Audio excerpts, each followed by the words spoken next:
Well, happy Monday. It is October 28th. I'm going to bring you the latest data here in the Austin metro area, and we're going to start with a spooky headline for Halloween week. Austin is down 50%. You heard me right, 50%. But from what and to where? No, it's not 50% from peak of pricing all the way to zero. That would be insane, and we would need to be in a Great Depression to have that happen. But Austin has given up 50% of its pandemic gains from the beginning of 2020. And let me show that to you here in the data. So we're going to start. This is September data.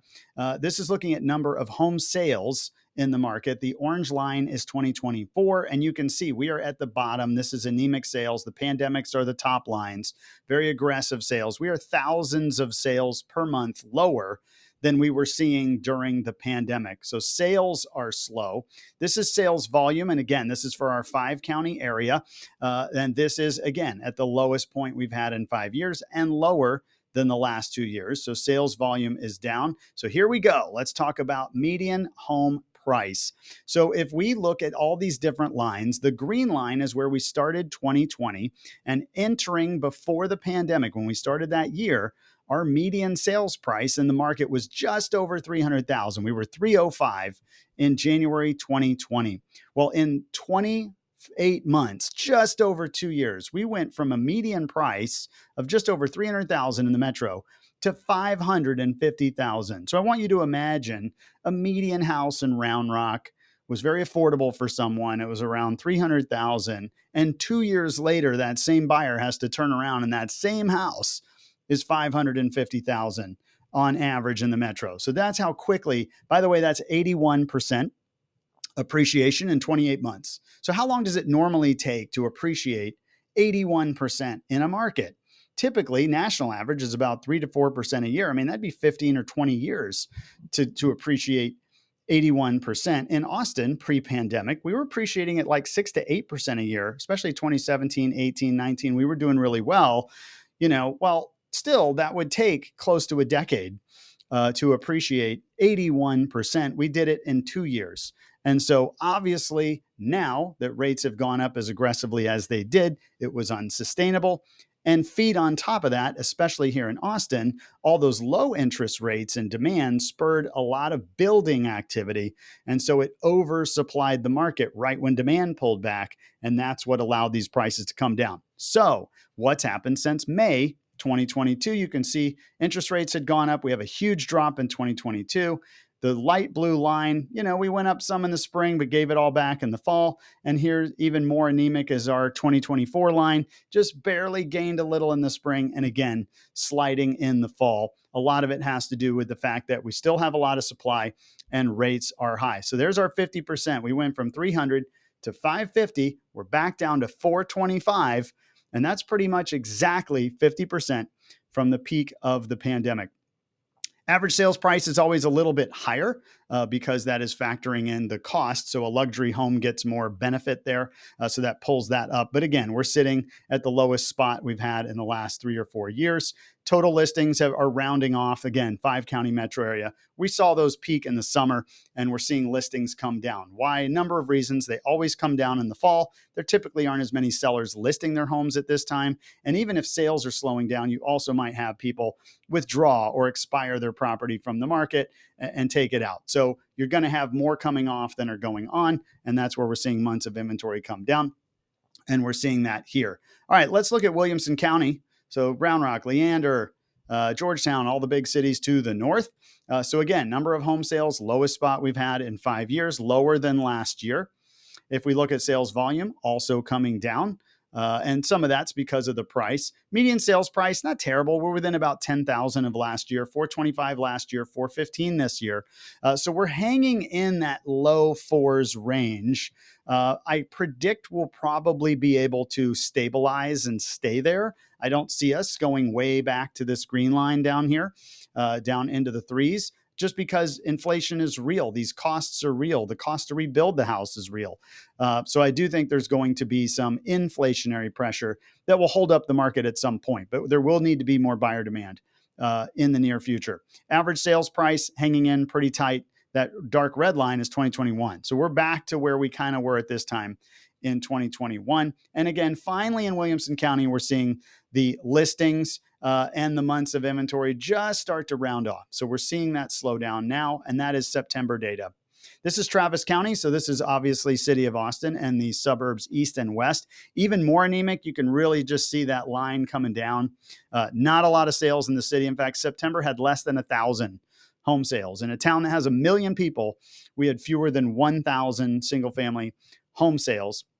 In the pandemic, we peaked out near 2,000 at the same time. So we're 1,000 fewer sales per month right now than we saw during the pandemic. Sales volume more aggressively seeing that drop off. That's also probably because Austin's more expensive. And so you're seeing some of that high-end stuff harder to move. And median sales price right in line with 2021. So we're pretty much exactly where we were 3 years ago. Average sales price, pretty similar story. And listings, again, seeing that taper off as we get towards the end of the year. Months of inventory, same story. Finally, let's wrap it up with Hays County. So this is number of home sales. They're a little higher than we saw last year. And again, their prices are lower, and they also have more new construction and some very affordable new construction pricing. So their number of sales is higher. Sales volume is trending a little higher because of that volume of sales. But the median sales price, we're back to where we were again in 2021. So it hasn't gone necessarily up in price. They're just seeing more volume because the prices are affordable. Average sales price neck and neck, again, this time in 2021. Total listings tapering off a little slower. They have more new construction, so the builders can bring on more inventory. And so that's probably helping to prop it up. And again, months of inventory tapering down, kind of sitting where we were again. At the end of last year, we hit a really high interest rate in October, and that stopped sales basically. So we're sitting where we were this time last year. All right, well, let's get back to the story everybody wants to talk about, which is interest rates. So surprise, another shocker for Halloween is that we are back at 6.9%. We're close to 7% again. And if everybody can remember, when the Fed made their announcement, we had spent several months coming down. We got down to 6.11%, and everybody thought, wow. And the Fed hadn't even made their announcement yet. It could go into the fives.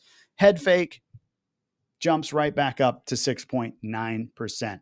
So let's look at what interest rates have been doing since the Fed started raising their rates and now is slowly starting to lower their rates. So if we go back to the beginning of 2022, buyers, this is 2.5 years ago, buyers were getting 3.29% interest rates. All right. But then the Fed started making their announcement in the spring, and they went from 3.29 up to 7.3 by October, and absolutely breaks. You can see the price and just everything collapsed. Nobody wanted to buy anything when they literally can remember getting pre-qualified in January for 3%. But we peaked out in October. Rates started coming down. They came down into January. We were in the low sixes. We even got to almost back to 5.9 again, really close. So everybody thought, hey, had we peaked on rates in October 2022? We're feeling good. We're starting the year. We're seeing rates come down. People were getting excited. Head fake. Rates went up, and they went up the rest of the year, and they peaked out at 8% in October 2023. So what did it do? It shut the market off, and buyers really stopped buying. But look what happened last year through February, January, February this year. Rates again came down. We got back into the sixes. We were in the 6.6 in January, and even February 1st, we were at 6.6, coming off of 8%. We started this year with buyers going, hey, I think rates have peaked. They should be coming down. And they were getting excited. Head fake. Rates spent the rest of the spring. They went up to 7.5 by April, just a month and a half later, shut the spring market off. And even though they slowly tapered down all the way to the Fed announcement, it really didn't allow buyer activity to pick up. But then, of course, the media starts announcing the Fed announcement. The buyers start ringing the phones. Hey, I think rates are coming down. I'm getting excited. And then all of a sudden, head fake, they're back up to 6.9%. So what's happened over the last 2.5 years is the rate momentum has not been steady enough to allow the buyer market to say, hey, I actually see a long-term trend and I believe it. I believe rates are going to come down. Every time they believe it, they get slapped. So what's happening is it's just killing the market over and over again. And who does that hurt? It hurts the sellers because they're trying to sell their properties and they want to get buyers in the door. They would like to get their property sold, but every time they're hoping buyer demand shows up, the buyer demand gets slapped. So that's what's been happening with mortgage rates. We'll see what happens as the Fed makes more cuts. So this is a look at real-time data. This is number of active versus sold listings. So obviously the green are the active single family homes on the market. The blue is sales. And you can see since May, just a steady trajectory of more anemic sales. We saw that in the bar charts earlier through September, but listings are also coming down. And again, some things are selling, some things are withdrawing or going expired. This is typical for this time of year. But if you're a buyer right now, this is more inventory than we always have this time of year. So even though you don't like, as a buyer, seeing that fewer homes will be out there, this is way more than we usually have. So this is a good opportunity for a buyer in the fourth quarter. And finally, I'm going to wrap it up with the historic sales price trend. And again, this goes back to the story, my headline that I talked about. If we look way back at the beginning of 2020, okay, we launched up to 550 very quickly, too quickly. It was unsustainable, and it felt that way even at the time. But the exuberance and the low interest rates was fueling that market. Once rates went up, party was over. You can see how far we came down that second half of 2022, second half of 2023, and now second half of 2024. So typically the bar chart, the bell curves of every year are coming back. That's a good sign. I expect we'll see the bell curve tilt up again in the spring. The real question is going to be, will buyer demand come back? Where are we going to be sitting on supply and demand inventory? And most importantly, will there be a story of sustainably lower or lowering interest rates? If buyers don't believe it, if they don't see it, then they're not going to come back into the market in mass. Anyways, I hope this was helpful.